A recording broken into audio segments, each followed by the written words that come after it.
耶耶约约圆圆阴阴晕晕ying ying.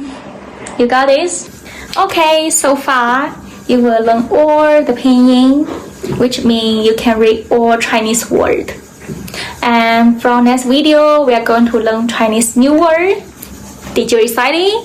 See you!